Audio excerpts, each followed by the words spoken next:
Kia ora from the garden. Well, I'm next to one of our Nashi trees, and I thought I'd just show you some of the considerations I think about before giving it a prune. So anyway, let's take a look at the tree.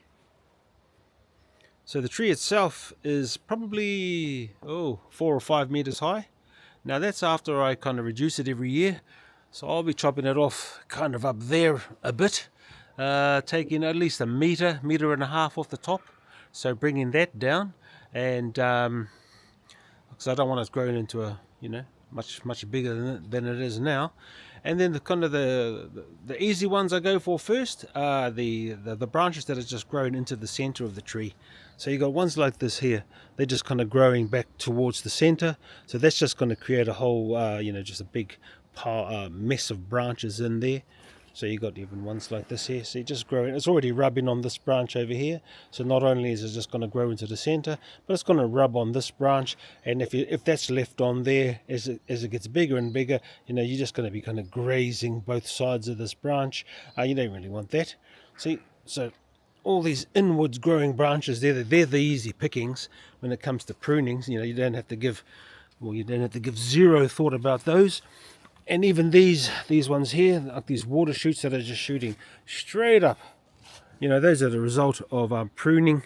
And they just send these up. And look, see, it's just got leaves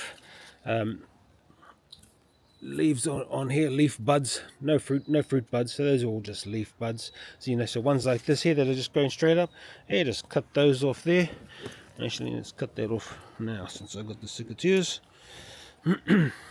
They just kind of get in here. Nice and easy like that there.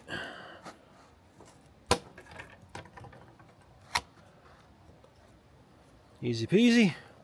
That'll get mulched up later. So so those are the first ones. So those things that are just growing into the center and rubbing, more rubbers over here. Even these ones that are kind of doubled up here, you got to take one out, or actually, I'll probably just take the whole thing out.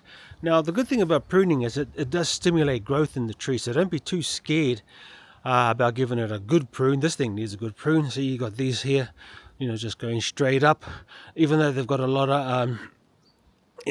of fruit spurs here loaded in them. Losing some of those is still going to be good for the tree because it'll just focus its energy on less fruit. By less fruit, this thing had well over 200 Nashis on it anyway. And the other thing is, some of these branches here, like this branch is coming right out here, so it's about 2 meters in length. So just cutting it back here, taking a half a meter off, just to help sturdy up the rest of the branch so it gets a bit thicker, because then it can start, it can handle, because Nashis are they're a big fruit.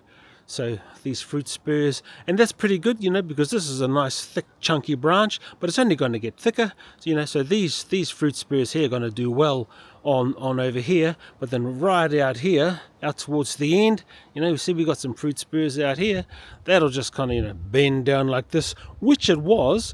And I was kind of bumping my head on on the Nashis that were growing right out this way. So it's good to just thin them back.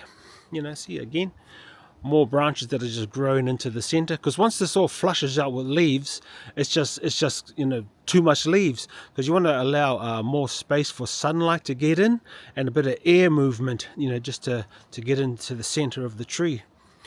Now again, some of these branches here are quite long, like this one here for example, that shoots out that way there.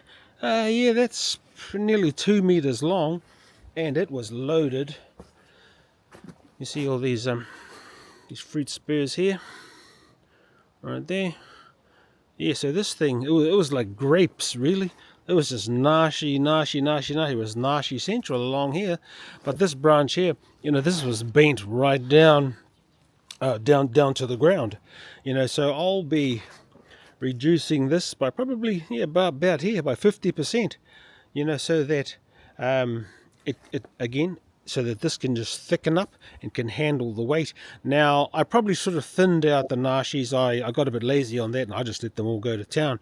But no, there was just too many Nashis. Which is a good thing. Having too many Nashis, that that's the kind of problem you want. But But see, in here, it's a bit too congested. I probably didn't take out enough last year's pruning, so this year I'll be a bit more ruthless, and you take out a lot of this stuff. But as you see here, it's got a lot of fruit spurs, heaps of fruit spurs. See, look at this branch here, this one here. Well, you can't really see, but you know, right out there, that's just fruit spurs the whole way. You know, see, there's like, oh, I don't know, like 30 Nashis on this one branch. So yeah, so as a recap, things that are just kind of growing back into the tree, just creating, you know, a whole lot of entangled mess, take those out. Those are no-brainers. You know, ones that are rubbing, those are no-brainers. Don't even have to think about that. Just take that off. Some long branches. Here's another long one. Here's another 2-meter long one going right out there, out to the clouds. Chop that back so that the branches can thicken up. And yeah, that's a good place to start. And you know, if you're keen, just kind of get up there, get your ladder up there, and take the top out. It's got kind of got a central, like a double leader there. I'll definitely be taking, say, that one there out. Take that out, or you know, there, and then just reducing this one kind of about there. So and some of the other canopy up the top there, you know, it's all kind of competing for that apical dominance. So we want to chop that back as well. So anyway, that's what we'll get up to. So yeah, something to do. So you know, get the ladder, get the saw, and get pruning. Winning.